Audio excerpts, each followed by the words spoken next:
Cambridgeshire, East Anglia, 672 AD. We are in the Fenlands, a giant expanse of watery islands creating a labyrinth which extends right up to the horizon and beyond. The islands dotted around the boggy tidal waters are covered in reeds and small trees, and are teeming with hundreds of species of bird. Small hamlets and villages pepper the mainland, with isolated farmsteads occupying some of the islands within the Fenlands. The terrain is almost impossible to navigate through if you don't possess local wisdom, creating a natural line of protection which allows for a relatively quaint and peaceful life here within these waterways. One island specifically stands tall above the rest. A hill rising from the water provided an excellent defensive point, and indeed was likely inhabited for thousands of years, as we have confirmation of roundhouses on stilts along various timber causeways at Must Farm and Flag Fen, just outside modern-day Peterborough, which is nearby this island and dates back to the Bronze Age. This island, however, is called the Isle of Eels, more commonly known in the modern day as Ely. Etheldreda, a daughter of Anna, King of East Anglia, built a Christian monastery on the Isle of Eels in 672 AD, which birthed a community who expanded the church into an abbey. The first Anglo-Saxon abbey was likely built of timber, and the monks lived here in harmonious solitude for 197 years, until, in 869 AD, the Vikings managed to navigate their way through the dense reeds and mazes of the waterways. These Danish raiders disembarked from their ships, stepping foot on the Isle of Eels, and proceeded to ransack the monastery, butchering the community of monks before looting the treasures within the church. And then they burned the abbey to the ground, before returning back to their ships with their stolen loot and bloodied swords. It is understood that monastic life continued here on the island shortly after the Vikings had left the place in ruin. A monastery of some description was rebuilt, and religious practices continued, albeit on a seemingly quiet and small scale, for a further century, until in 970, likely due to a great resurgence of the dedication of St. Benedict, a new abbey was founded, a Benedictine church on a grander scale than the one that came before it. A new age of prosperity flourished here on the Isle of Eels, albeit with the constant threat of Nordic invaders being ever present as the Vikings continued to sink their teeth into Saxon England. During this time, the Saxon Duke of Northumbria, Brytnoth, helped fund the abbey as well as defending it against the Danish, until his death in 991 AD, after being slain at the Battle of Maldon at the hands of the Vikings. Upon his untimely death, it seemed that luck had run out for the monks of Ely Abbey, but it appears that God had smiled upon them, as the new Viking king, King Canute, looked kindly upon the abbey and sought no ill will towards the monks who were dedicating their lives to working here. Many years of prosperity followed, with the abbey at Ely growing in size and taking ownership of more and more land surrounding the island. In 1066, with the invasion of the Normans and their victory at the Battle of Hastings, the abbey was once again subjected to fear and uncertainty. Hereward the Wake, one of the last Saxons in East Anglia to resist the new Norman occupiers, took refuge on the Isle of Eels and chose this defensive position to make his stand against the foreign invaders. In 1071, he led his army to the abbey and requested his men to be taken care of by the monks as he prepared battle plans. Uneasy with this conflict looming over them, since assisting the Saxons would surely mark the end of the abbey livelihood and the closure of the church as punishment by the Normans if Hereward were to be defeated, the monks sent a message to William the Conqueror, disclosing a path through the labyrinth of waterways to the Isle of Eels. Another account advises that William's personal household of knights bribed the monks of Ely Abbey to disclose the route through the Fens. It is not clear what information the Saxon monks did disclose with the Normans, but we believe that the Norman army marched on towards this Iron Age hill fort just outside Ely. This is Belsar's Hill Fort near Willingham, indeed one of a number of Iron Age hill forts dotted around Cambridgeshire, such as Arbury and Wandlebury. The Normans appear to have refortified these ancient earthworks, and used it as a defensive base to build a causeway over the water to Aldrich, one of the Isle of Eels' closest points of dry land and therefore the most easily accessible via a bridge. The Norman army built the causeway of earth and timber on the site of where the modern trackway continues to be in use to this day.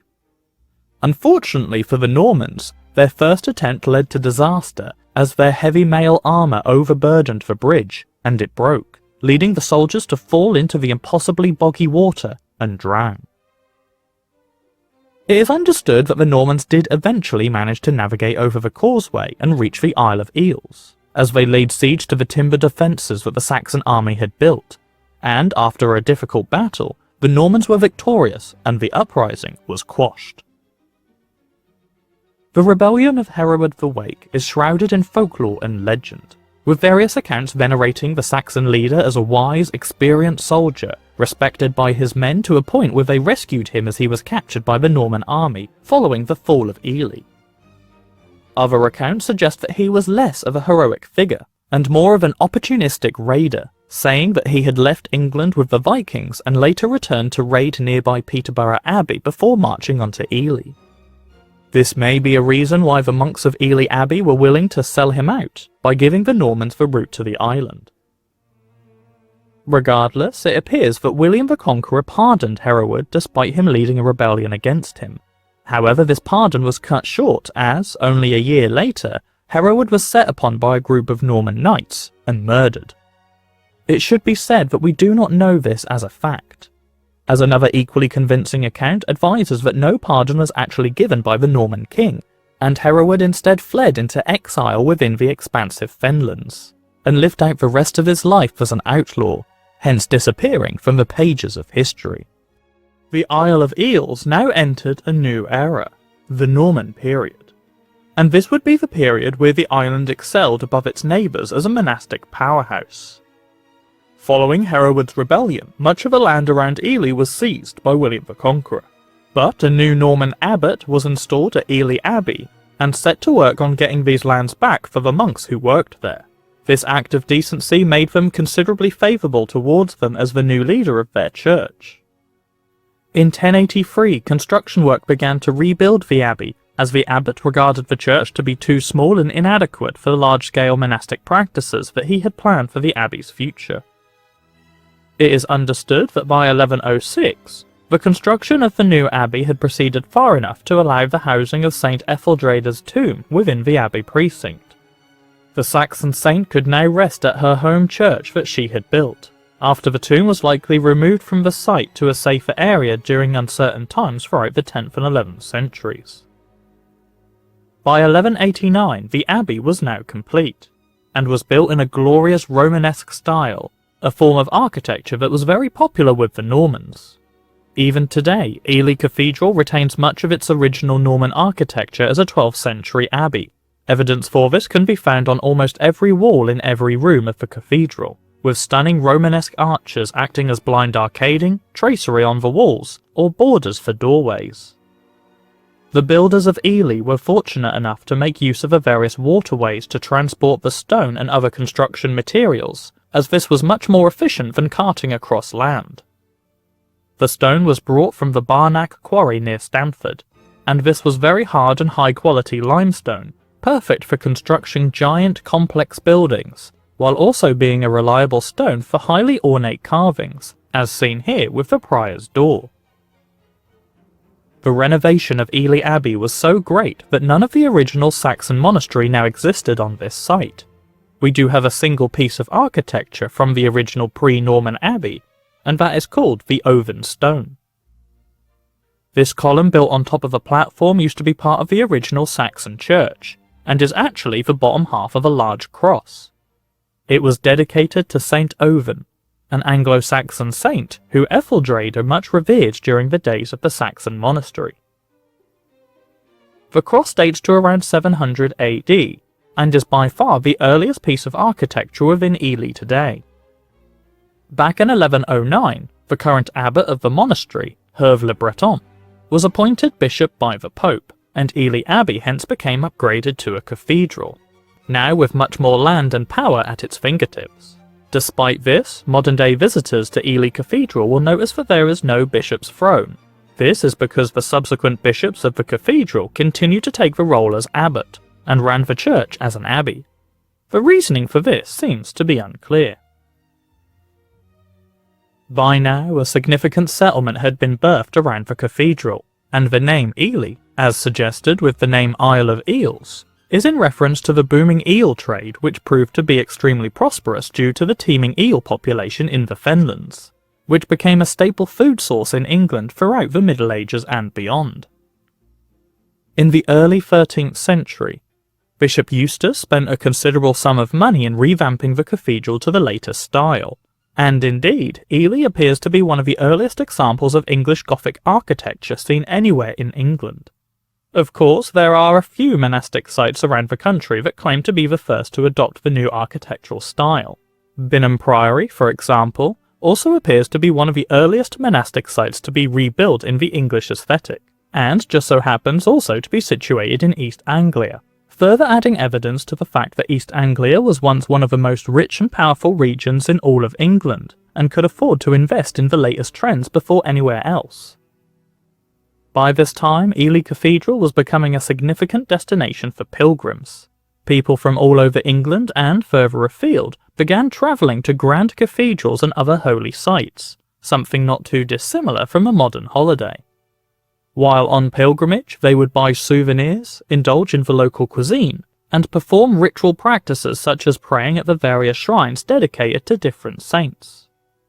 People flocked to the Isle of Eels in droves, likely bringing in a considerable amount of income for the ferryman guilds, who would set up shop at Ely for visitors who didn't want to navigate the roads on the various timber causeways built over the watery Fenlands. Several inns, taverns and pubs were built in the town to cater for these travellers, and more parish churches were built for the locals, as the main site of prayer at Ely Cathedral began to get regularly busy all year round. Breweries would brew beer, ale and cider, and then cart the barrels of golden goodness down the roads to the various pubs and taverns, who would put out a flag on the street to indicate that they were open for business. During the Middle Ages, drinking places would only be open for a few days a week, as beer was often brewed weekly, but would only last for around 2 days before going off and turning bad. So, medieval landlords of pubs and taverns made agreements to alternate which days they received their new stock from the breweries, so they didn't have to compete for business with the ever-constant flow of tourists. As previously mentioned, the pubs would then hang a pennant flag facing out onto the street to indicate that they had beer in stock. This flag would eventually evolve into the pub signs that we are used to seeing today. So, by the middle of the 13th century, we see the settlement at Ely in full swing. The cathedral was taking in extraordinary revenues from the pilgrims. The pubs were full, the ferrymen working hard out on the Fenlands, the inns and taverns also at maximum capacity, the breweries working overtime to get enough barrels of ale to all the local pubs on the high street. Also the peasants out in the fields, carrying out exhausting labour to cultivate and harvest enough crop to feed the local population, and the fields themselves were owned by the cathedral, hence bringing in more revenue. The Isle of Eels was truly in its heyday, and had become one of the biggest towns in all of England. Ely was on a similar level to the powerhouses of Thetford and Norwich, both of which were also situated in East Anglia, and they were also popular for their monastic sites. In 1321, to show off the grandeur of Ely, a new building was erected within the cathedral grounds. The building in question would be the Lady Chapel.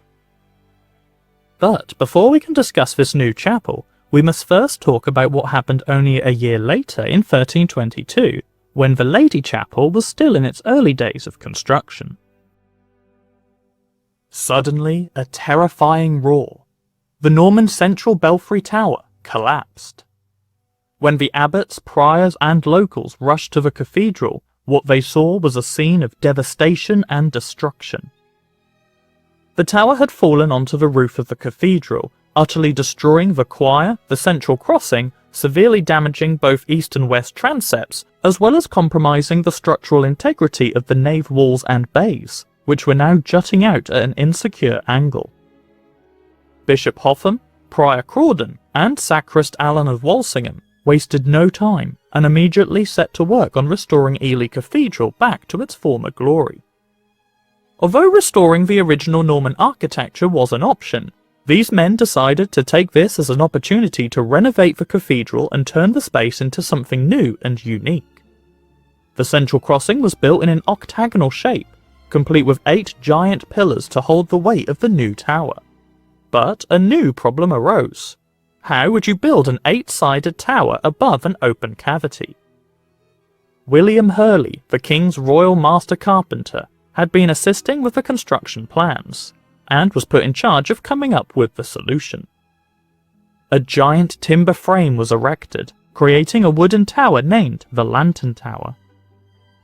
In total, 200 tons of timber and 200 tons of lead was used in the construction of the tower, with entire oak trees making up some of the single posts.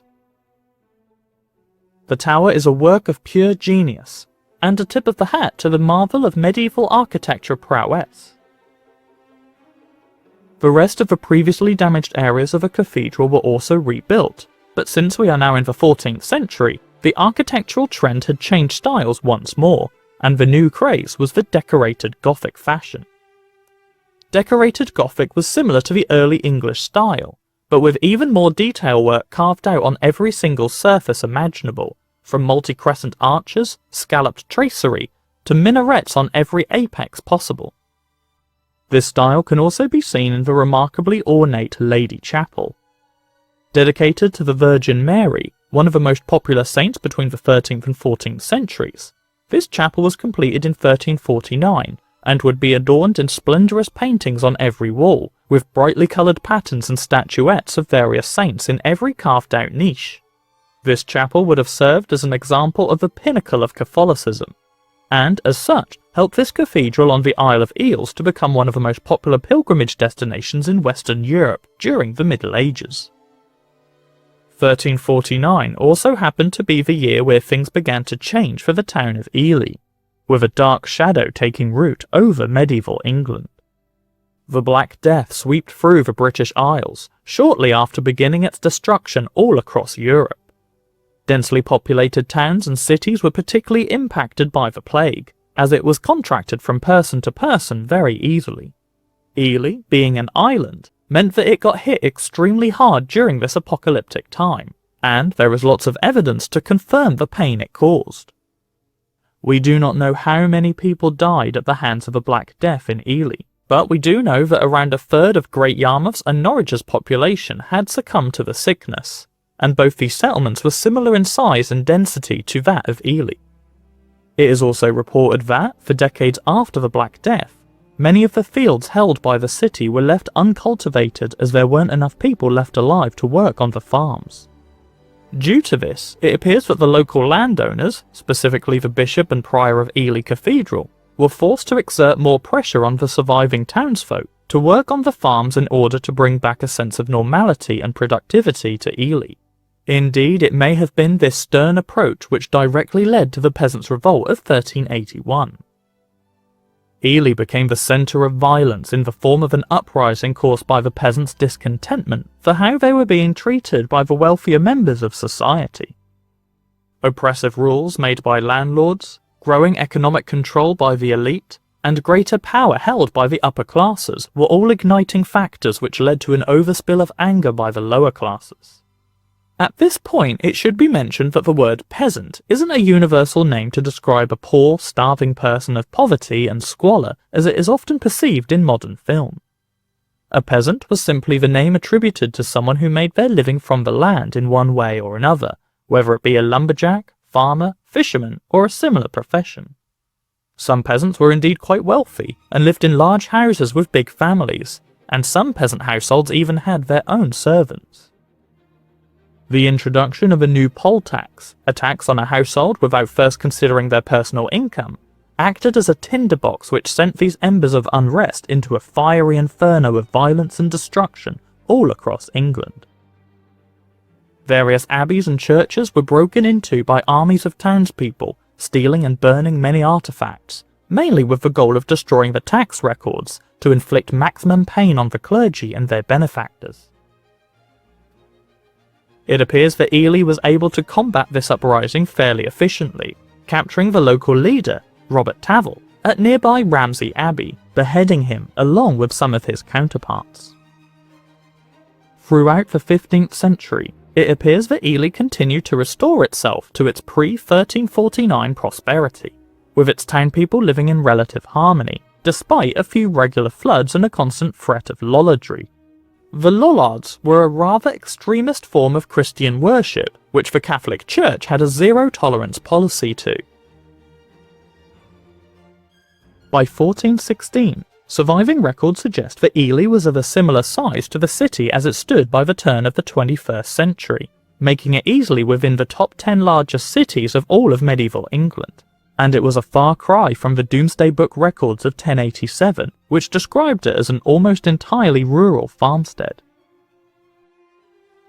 So, after over 800 years of gradual growth and prosperity, with only a few minor blips in relation to the Black Death, flooding, and the Peasants' Revolt, the Isle of Eels was living in its glory days.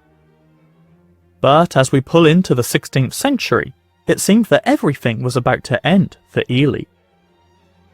During the 1530s, King Henry VIII's Dissolution of the Monasteries Act would wreak havoc on England's monastic complexes, specifically targeting East Anglia, who had been enjoying centuries of prosperity through its hundreds of abbeys, priories, and cathedrals. The decree was enacted due to the king's unhappiness with how rich and powerful the Catholic Church had become, leading to a reality where the King of England, arguably one of the most powerful people in Europe, was forced to request permission from the Church in order to run the country how he see fit, despite the idea that the king had been anointed by God himself to rule.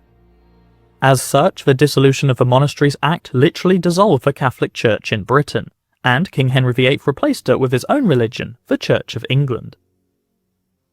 This made friaries, priories, nunneries and abbeys all across Britain effectively illegal, so the heads of the various churches were forced to close their doors.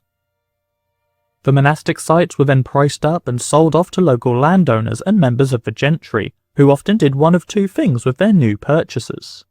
They either dismantled the churches and the neighbouring monastic buildings, selling off the timber, lead, tiles, glass, and pretty much anything else of value. Then they quarried the stone or charged local townsfolk to quarry the stone for the use of local buildings such as barns, houses, and boundary walls. Or they converted the buildings into private houses, often still destroying the church and converting the monastic houses into a private dwelling. We see this in many places, one of the most famous of which would be Newstead Abbey in Nottinghamshire, which is best known for becoming the home of household name Lord Byron. The gigantic West End facade of the abbey still survives at full height. More commonly, monastic buildings were instead converted into much less grand farm buildings. However, it seems that Ely managed to escape this fate. The monastery was still significantly downsized post-dissolution, but it appears that the monks of Ely Cathedral were able to negotiate fulfilling a new role, hosting a college. Ely Cathedral had hosted a college before, earlier in the medieval period, but it seemed that a recommitment to this role would be the only thing that could save the monastery at Ely. The collection of monastic buildings previously serving the cathedral were then repurposed, some being private dwellings, others as student halls, kitchens, and dormitories. It is thanks to this new role as a regional college that the majority of the original medieval monastic buildings survive today to be enjoyed. Indeed, Ely is known to have the most of these medieval buildings survive for any monastic complex in England. But, alas, there is much more pain to hit Ely in the near future. As a fallout of the dissolution, various extremist branches of the Protestant reform took advantage of the fall of Catholicism, and proceeded to break into churches and cathedrals all over Britain. One of the main pillars of the Protestant view of Christianity was the idea that people should lead humble lives, absent of luxuries, colour and light. Perpetual poverty was seen as the Protestant way, although not many actually followed this despite consistently preaching it. Regardless, in an evident act of local terrorism, Protestant groups broke into the cathedral churches and began destroying anything that represented luxury, colour and light. The ancient medieval stained glass windows were smashed through, the statues of saints were shattered, tombs and effigies of the deceased were desecrated, Tapestries were ripped up, medieval paintings covered in whitewash. Ornaments belonging to the church were stolen and sold for personal profit. Rather ironic considering that they claimed to tout poverty, yet in an act of blasphemy they sought personal gain from these terrorist attacks on churches. These Protestants then exited, leaving the interiors of these grand cathedrals in ruins. Windows broken and masonry smashed up and strewn across the ripped up floors. The once beautifully painted walls now splattered in whitewash, which was dripping into the desecrated tombs of the dead. The same pain was felt all over Britain throughout the 16th century. Queen Mary I did attempt to restore Catholicism, which led to a violent prosecution of Protestants across England. In fact, several Protestants were tied to a stake and burned alive on this very ground in front of Ely Cathedral. This attempt at reversing the Protestant hold on the Church of England was unsuccessful, and following the execution of Queen Mary, her successor Elizabeth I began prosecuting Catholics in retaliation, with the old bishop's palace on the forecourt of the cathedral now being used as a prison for Catholics who refused to convert. During the 17th century, Ely became most notable for its new role as the parliamentarian base of Oliver Cromwell, who lived in Ely and whose house still exists today as a museum. During Cromwell's life, he often showed anger towards the church in general, although not so much Ely Cathedral, as he appeared to have a soft spot for his local heritage. However, he was known for complaining at the loudness of chanting when the townsfolk recited prayers within the cathedral. He even went as far as marching into Ely Cathedral with a retinue of soldiers, forcing out the townsfolk and the monks before locking the doors shut in anger. Cromwell lived here from 1636 to 1646, and it was he who orchestrated a civil war against the King of England, Charles I. He believed that the king had too much unvetted power and would not listen to Parliament, who was supposed to democratically discuss laws before implementing them. Although the English Civil War which unfolded comprised of many layers of disagreements and unrest between the parliamentarians and the royalists, which inevitably led into an exceedingly violent and unstable time in not only England, but Wales, Scotland and Ireland as well. Oliver Cromwell used Ely as a base to raise his army, as well as nearby Cambridge, and used his power as leader to voice his discontent towards the monarchy, often commenting on the absurdities that the ruler of the country should be decided simply on a male lineage. The irony is that after being victorious in 1651, Cromwell gave himself the title of Lord Protector, basically King of England. Not only that, but he elected his son to take over after his death, doing the exact thing he had campaigned against during the war.